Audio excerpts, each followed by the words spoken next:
Masih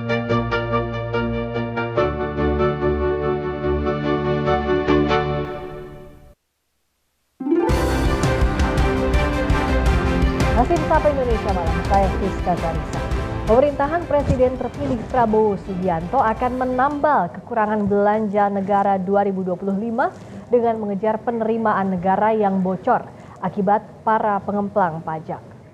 Dalam Undang-Undang APBN 2025, pemerintah menetapkan target pendapatan negara sebesar 3.005,1 triliun, di mana 2.490,9 triliun berasal dari penerimaan pajak dan 513,6 triliun berasal dari penerimaan bukan pajak. Sedangkan anggaran belanja negara 2025 sebesar 3.621,3 triliun rupiah. Artinya, jika ditotal dari target pendapatan dan anggaran ini masih defisit 616,19 triliun rupiah. Lalu bagaimana cara dan skema yang disiapkan untuk mengejar para pengemplang pajak untuk menutupi defisit anggaran?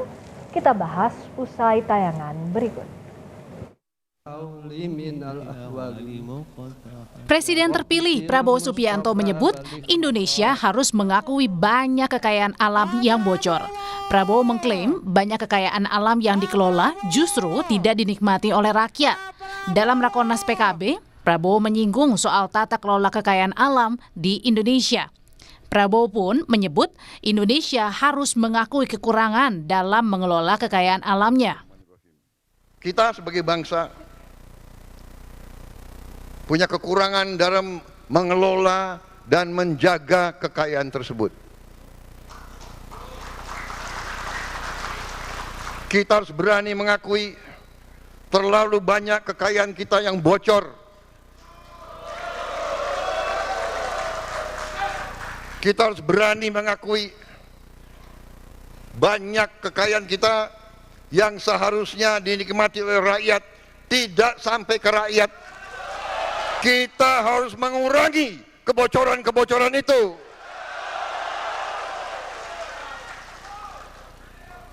Masih terlalu banyak korupsi di Republik ini.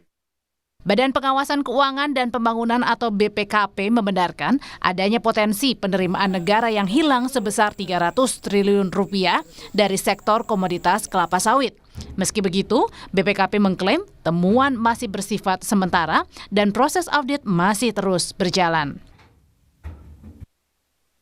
Kami kutip dari Kontan, PLT Kepala Badan Pengawasan Keuangan dan Pembangunan Muhammad Yusuf Ateh membenarkan potensi kehilangan pendapatan negara 300 triliun rupiah dari sektor sawit. Meski demikian, Yusuf Ateh belum merinci terkait hasil temuannya. Pemerintah dalam APBN 2025 menargetkan pendapatan negara diperkirakan mencapai 3.005,1 triliun rupiah, didukung oleh penerimaan perpajakan sebesar 2.490,9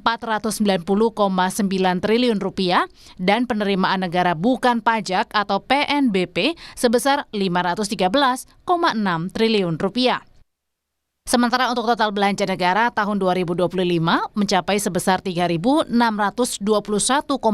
triliun rupiah, termasuk sebesar 1.541,4 triliun rupiah belanja non-KL pada belanja pemerintah pusat. Defisit APBN 2025 ditetapkan sebesar 2,53% dari produk domestik bruto atau sebesar 616,2 triliun rupiah. Prabowo disebut akan mengejar pengemplang pajak untuk menambah belanja negara untuk kekurangan 300 triliun rupiah dalam APBN 2025. Kekurangan itu diklaim akan digunakan untuk menjadi batu loncatan mengejar pertumbuhan ekonomi 6 hingga 7%. Tim Liputan, Kompas TV.